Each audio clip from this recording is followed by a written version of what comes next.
తాకట్లో ఉన్న మీ బంగారాన్ని విడిపించి ఆ రోజు ఆన్లైన్ రేటుకి కొంటాం. Sharma gold company. నమస్తే, welcome to Suman TV. Live కాల్లో జాయిన్ అయ్యారు ప్రముఖ సైకాలజిస్ట్ వీరేంద్ర గారు. సార్తో మాట్లాడదాం. వీరేంద్ర గారు నమస్తే సార్.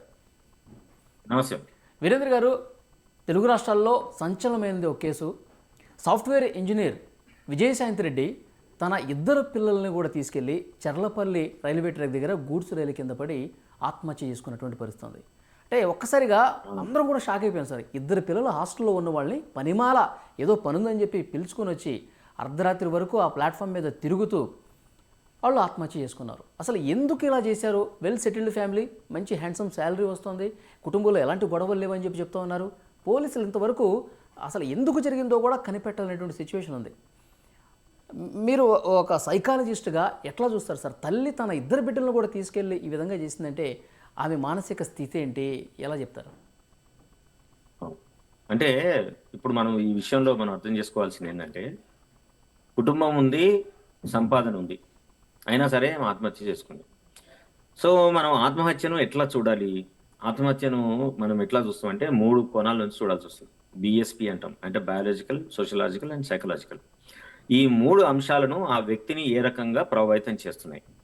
మనకి ఆమె మానసిక స్థితి కానీ, ఆమె ఆరోగ్య సంబంధించిన విషయాల పట్ల కానీ మనకి ఏం ఐడియా లేదు, మనం ఏం చెప్పలేం. అండ్ సోషలాజికల్ ఏంటి అంటే, తను పనిచేసే విధానం, పనిచేసే ప్రాంతము, తన ఇంట్లో ఉన్న సిచ్యువేషను, అండ్ తను చూసే వర్చువల్ వరల్డ్, మొబైల్ ఫోన్. ఇది సోషల్ కండిషన్ అంటాం. కానీ లెటర్లో రాసింది సార్, నాకు ఏమీ ఎవరి వల్ల నేను ఇట్లా చేసుకోవట్లేదు, ఎవరికి కూడా సంబంధం లేదు, నా అంతటి నేను అన్నట్టు లేఖ రాసినట్టుగా చెప్తా ఉన్నా. అంటే ఇప్పుడు నా అంతలు నేను అంటే ఏంటి అంటే, తన ఆలోచన విధానము, తన అంతరంగిక విషయం, ప్రపంచము ఇదే కదా. తన ఎవరు కాదు, నాకు నేనే చనిపోతున్నాను అది. అంటే ఎందుకు తనకు తానే ఎందుకు చనిపోతారు అంటే, తను ఎప్పటి నుంచో ఒంటరితనంతో బాధపడుతున్నట్టు లెక్క. అంటే ప్రపంచవ్యాప్తంగా ఎక్కువ మంది చనిపోయేది, అండ్ మన భారతదేశంలో చాలా చాప కింద నీరులాగా విస్తృతంగా వ్యాపించి చెందుతున్న ఇంకొక జబ్బు ఏంటంటే లోన్లీనెస్. లోన్లీనెస్ తో సఫర్ అయ్యే వాళ్ళందరికీ కూడా మనం చెప్పాల్సిన విషయం ఏంటంటే, అట్లా బాధపడుతున్నప్పుడు మనము తప్పకుండా వ్యక్తులతోటి, మనకు దగ్గరున్న వ్యక్తులతోటి మన మానసిక అనుబంధాన్ని పెంచుకోవాలి. చుట్టుపక్కల ఇంట్లో ఉన్న వాళ్ళందరూ ఉంటారు, కానీ మనం ఒంటరిగా బాధపడతాం. ఎందుకు ఒంటరితో బాధపడతాం అంటే, ఉన్న వ్యక్తులతోటి మనకు ఉండాల్సినంత మానసిక అనుబంధం ఉండదు. మనం ఒక ఎంటీనెస్ తోటి సఫర్ అవుతూ ఉంటాము. ఈ ఎంటీనెస్ అనేది అన్ని ఫీల్ చేయడానికి మనం ఏం చేయాలో తెలీదు. ఈ ఎంటీనెస్ సఫర్ అయ్యే వాళ్ళు ఏం చేస్తారు? ఎక్కువ మంది అయితే తాగుతారు, లేకుంటే మల్టిపుల్ పార్ట్నర్స్ తోటి రిలేషన్షిప్ పెంచుకుంటారు, లేదు బెట్టింగ్ చేస్తారు, లేకుంటే గేమింగ్ చేస్తారు, లేకుంటే ఇట్లాంటి అన్హెల్ప్ఫుల్ కోపింగ్ మెకానిజం ను ఫాలో అవుతుంటారు. కానీ హెల్ప్ఫుల్ కోపింగ్ మెకానిజం ఏంటి? Reaching out a professional, identifying what are the problems, then ఆ ప్రాబ్లమ్ ఐడెంటిఫై చేసి సొల్యూషన్స్ ని వెతకడానికి ఆరోగ్యకరమైన పద్ధతులను ఏం పాటించాలి. ప్రధాన కారణం ఏముంటుంది అంటే, ప్రెషర్ వాళ్ళను దారి తీస్తుంది. ఓన్లీ 1 to 5% మాత్రమే చాలా ఇంపల్సివ్ గా సూసైడ్ చేసుకోవాలని కూడా సిస్టమేటిక్ గా, ప్రోగ్రామ్ గా ప్లాన్ చేసి ఎన్నో రోజుల నుంచి ఒక ప్రోగ్రామ్ వేసుకొని ఆ తర్వాత చనిపోతారు. అందరూ చెప్తున్నట్టు, రచయితలు మాట్లాడుతున్నట్టు క్షణిక ఆవేశంతో చనిపోయారు, ఆ క్షణంలో కనుక కాపాడితే చావకుండా ఉంటారు అని అంత ట్రాష్. అది అట్లా జరగదు. దానికి డెఫినెట్ గా మానసిక కృంగుబాటు ఉంటది. అదొక జబ్బు. డిప్రెషన్ అనేది జబ్బు. మలేరియా లాగా, లేకుంటే టైఫాయిడ్ లాగా అదొక జబ్బు. కాబట్టి ఆ జబ్బు కానప్పుడు ఏం చేయాలి? మనము డెఫినెట్ గా దానికి ట్రీట్మెంట్ ఇవ్వాలి. అది థెరపీ ద్వారా ఇవ్వచ్చు, లేదు మనకు మెడిసిన్ ప్లస్ థెరపీ ద్వారా ఇచ్చినప్పుడు తప్పకుండా ఒంటరితనం అంటున్నారు. కానీ అది కాకపోవచ్చు. ఇప్పుడు ఆమె ఏదో బాధపడుతుంది అనుకోండి, ఆ ఒక్కటే వెళ్ళిపోవచ్చు. కానీ ఇద్దరు పిల్లలను కూడా తీసుకొచ్చి ఇట్లా చేసిందంటే దానికి వేరే కారణం ఇంకేదో ఉంటది అంటున్నారు. ఏ మనిషి అయినా కానీ ఎప్పుడు చనిపోతారు?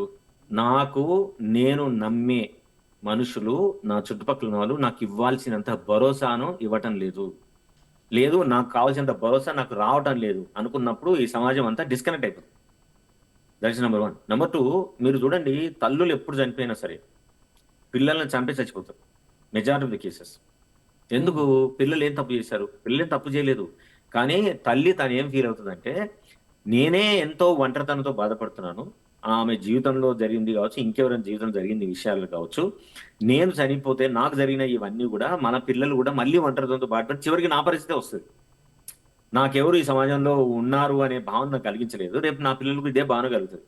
చివరికి వాళ్ళ పరిస్థితి కూడా ఇట్లే అవుతుంది. కాబట్టి వాళ్ళను ఒంటరిగా వదిలేసి వాళ్ళ జీవితంలో వాళ్ళు బాధపడడం కంటే ఎక్కువ నాతో కలిసిపోతే కనుక అది నా జీవితానికి తృప్తిగా ఉంటది, వాళ్ళ జీవితానికి కూడా ఉండాల్సినంత పెయిన్ ఉండదు. ఆ జీవితంలో వచ్చే ఈ పెయిన్ చనిపోవడం కంటే చాలా చిన్నది అనుకుంటారు. మ్మ్. ఎందుకు సెల్ఫ్ హార్మ్ చేసుకుంటారు ఎవరైనా?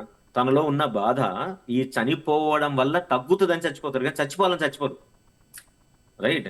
సో వాళ్ళకున్న బాధ అంత తీవ్రంగా ఉంటది, అంత గాఢంగా ఉంటది. అది ఎవరు కూడా అనుభూతి ఎంత తప్ప వాళ్ళు ఎక్స్పీరియన్స్ కాలేరు. దీనికి ఏముంది లే అంటారు. It's a subjective. ఇప్పుడు నాకు ఇంట్లో ఎవరు లేకపోవడం నాకు చాలా బాధ అనిపిస్తుంది, ఇంకోళ్ళకి ఇంట్లో లేకపోతే ప్రశాంతంగా అనిపిస్తుంది. కాబట్టి ఇది నా బాధ నీకు అర్థం కాకపోవచ్చు, నీకు ఈజీ ఉండొచ్చు. ఓకే. ఇప్పుడు ఈమె పరిస్థితి చూస్తే అటు హస్బెండ్ వేరే దగ్గర పని చేస్తున్నాడు, పిల్లలు హాస్టల్లో ఉన్నారు, తను ఒక్కతే పని చేసుకోవాలి, ఇంటికి రావాలి. ఓకే. సో ఇప్పుడు ఇదే విషయాన్ని మనం ఇంత చిన్న విషయం ఎందుకు తనను ఇబ్బంది పెట్టిందని అంటే మనం ఏం చెప్తాం? సైకో డైనమిక్ ప్రిన్సిపల్ ప్రకారం ఏం చెప్తుందనంటే ఈ ఈ విషయానికి చాలా పెద్దగా స్పందిస్తుందనంటే తనకి ఎక్కడనో తను పుట్టి పెరిగే క్రమం లోపల చైల్డ్హుడ్ లో తనకు ఏదో ట్రామా ఉంది, మ్మ్. ఎప్పటి నుంచో ఒక సైకోపథాలజీ కంటిన్యూ అవుతుంది. మ్మ్. కాబట్టే ఈ ఈ సార్ ఆమె ఒంటరితనం అనే తల్లితోనే విషయాన్ని ఉంటుందంట కదా సార్, తల్లితో కలిసి ఉంటుంది. ఆ బ్రదర్ కూడా అవును. అప్పుడప్పుడు వస్తూ ఉంటాడు. మొన్న చనిపోయే ముందు వరకు కూడా చాలాసేపు ఫోన్లో మాట్లాడిందట బ్రదర్తో. మరి అంత ఎందుకు వచ్చిందంటారు మరి? అదేపా. ఇప్పుడు నేను నీతో మాట్లాడుతుంటే నీ మనసులో ఏముందో, నా మనసులో ఏముందో, నా మానసిక వేదేందో, నీ మానసిక వేదేందో తెలియదు. మనం సమాజంలోకి వచ్చినప్పుడు ఏం చేస్తాం? మనం ప్రొజెక్ట్ చేస్తాం.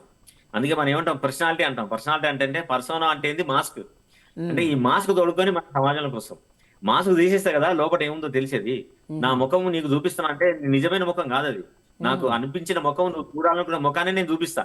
ఓకే. బయట అంటే వెళ్ళినప్పుడు గుండె సమాజం లోతుల్లో ఉన్న బాధని ఇంకా వేరే వ్యక్తులతో పంచుకోవాలా? పంచుకోలేదు. చూపించుకునే అవకాశం ఆమెకు వచ్చిందో లేదో మనకు తెలియదు. వచ్చినప్పటికీ తనకున్న మానసిక బాధను వ్యక్తీకరించినప్పుడు అవతల వ్యక్తులు ఎంత ఎంపతితో వింటున్నారు, ఎంత ఎంపతితో తను అర్థం చేసుకోగలుగుతున్నారు, దానికి కావాల్సిన స్వాంతన కోరే విధంగా తనకు సపోర్ట్ సిస్టమ్ జనరేట్ చేశారా లేదా, చేయలేనా కాకుండా దాన్ని బీలిటిల్ చేయొచ్చు, దాన్ని డినై చేయొచ్చు, దాన్ని ఇగ్నోర్ చేయొచ్చు. అది ఇంకా ఎక్కువ బాధను కలిగజేయచ్చు. అట్లాంటి బాధను కలిగజేసినప్పుడు న్యాచురల్ గా పిల్లలు కానీ పెద్దలు కానీ వాళ్ళకు తోచే మార్గం ఏంటంటే, నేను ఒంటరి వాడిని, నా ఈ ప్రపంచంలో ఎవ్వరు లేరు, నా బాధను అర్థం చేసుకోవడానికి కూడా రెడీగా లేరు, అయినా నా బాధ ఎవరికి అర్థం చేయించాలనే కోరిక నాకు లేదు, ఇంత బాధను పెట్టుకొని నీ సమాజంలో జీవించాల్సిన అవసరం నాకేముంది, ఎవరి కోసం జీవించాలా అని అనిపించడమే తడువుగా వాళ్ళ బ్రెయిన్ లో కూడా అలాంటి మెసేజ్ ఇస్తుంది. మ్మ్.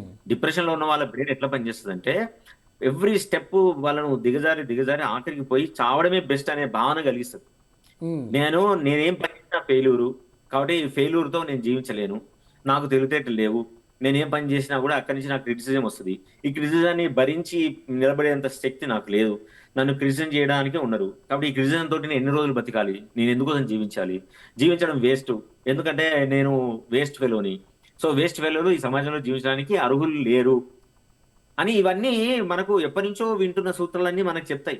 మన చుట్టుపక్కల సమాజం కూడా ఎట్లుంది? We're teaching too much of success in to the children mind and the elders also. నువ్వు ఫలానా ఏజ్ వరకు ఇది చేయకుంటే నువ్వు వేస్ట్, ఫలానా లెవెల్ నువ్వు సాధించకుంటే నువ్వు వేస్ట్ అని మనం పదే పదే చెప్తున్నాం కదా. ఈ సక్సెస్ డ్రివెన్ థియరీ ఏం చేస్తుంది? మనుషులను పక్క వాళ్ళతో కంపేర్ చేసుకొని మన జీవితం వేస్ట్ అనే భావన కలిగించి దాన్ని నాకు ఉన్నా సరే ఈ ఉన్నదాన్ని వదిలేసి లేని దానికోసం మనం తప్పించాలనే ఆలోచన మనం కలిగి చేస్తున్నాం కదా. సో అట్లా కలిగి చేసినప్పుడు చివరికి నేనేం సాధించలేనప్పుడు నాకు కలిగే బాధ ఏంటి? నేను ఉండడం వేస్ట్ అనే భావన కలుగుతుంది. కాబట్టి పిల్లలు చనిపోతారు, పెద్దవాళ్ళు చనిపోతారు. ఓకే. ఆమె భర్త దుబాయ్లో ఉంటారు, అక్కడే పని చేసుకుంటా ఉన్నాడు. ఈమె ఇంత ఇంత బాధపడుతున్న విషయం ఆయనకు కూడా తెలియలేదు సార్. ఆయన అసలు ఎందుకు చేసిందో కూడా అర్థం కావట్లేదని ఇప్పుడు వచ్చి మాట్లాడుతూ ఉన్నాడు ఆయన. నిజమే. నిజంగానే మనం చాలా వాళ్ళ ఫ్యామిలీకి మొత్తం మనం కండోలెన్స్ చెప్పాల్సిందే, బాధపడాల్సిందే. కానీ భార్యాభర్తల అనుబంధానికి సంబంధించి మనం ఎన్ని రోజులు మాట్లాడినా దానికి చాలా స్పేస్ ఉంటుంది మాట్లాడడానికి. ఓకే. ఒకరి ఒంటరితనము ఇంకోరికి అర్థం అవడం అనేది ఇట్స్ $1 బిలియన్ క్వశ్చన్. నిజంగానే అవతల వ్యక్తులు మనకు అర్థమవుతారా? ఇప్పుడు మన భారతదేశ కండిషన్స్ ప్రకారం మన టోటల్ ఫ్యామిలీ సిస్టము ఎవరు కూడా భార్యాభర్తలు దూరంగా ఉండి జీవించే సిస్టానికి మనం అలవాటై లేము, రెడీగా లేము. మ్మ్. మనం ఎట్లా కండిషన్ అయినాం? భార్యాభర్తలు పెళ్లి చేసుకుంటే ఒక దగ్గరే కలిసి జీవించాలి, ఒక దగ్గరే ఉండాలి, కష్టమైన నష్టమైన ఇష్టమైన ఏదైనా సరే ఒకరికొకరు తోడుగానే సరించి జీవించాలని మనం అనుకున్నాం. సో అట్లాంటి ఫ్రేమ్ ఆఫ్ మైండ్ తో మనం జీవించి ఇప్పుడు భర్త ఆర్థిక అవసరాలు కావచ్చు, ప్రొఫెషనల్ సాటిస్ఫాక్షన్ కావచ్చు, లేదు ఇక్కడ లేని అవకాశాలు అక్కడ ఉండొచ్చు కావచ్చు. కాబట్టి మన చాలా మంది కుటుంబాల లోపల హస్బెండ్స్ చాలా దూరం వెళ్తారు, దుబాయ్కి వెళ్తారు, న్యూజిలాండ్కి వెళ్తారు, యుఎస్కి వెళ్తారు, సంవత్సరానికి ఒకసారి రావడము, 6 నెలలకు ఒకసారి వచ్చి పోతూనే ఉంటారు. వాళ్ళ కుటుంబాల్లో నిజంగా తీవ్రమైన విషాదం ఉంటుంది. ఆ విషాదము ఎట్లుంటదంటే ఎవరో ఒకరు ఎఫెక్ట్ అవుతారు. ఉమ్, మీరు చాలా మంది కుటుంబాలను చూస్తే మీకు అర్థమవుతుంది. తల్లి గాని తండ్రి గాని దూరంగా ఉంటే పిల్లలు గ్యారంటీ ఎవరో ఒకరు ఎఫెక్ట్ అవుతారు. అయితే స్ట్రెస్ గురవుతారు, లేకుంటే డిప్రెషన్ గురవుతారు, లేకుంటే యాంగ్జైటీ సఫర్ అవుతారు, లేకుంటే ప్రొఫాన్స్ డిఫ్ అవుతుంది, లేకుంటే డీవియంట్ గా మారిపోతారు, డిస్ఫంక్షన్లు అయిపోతారు.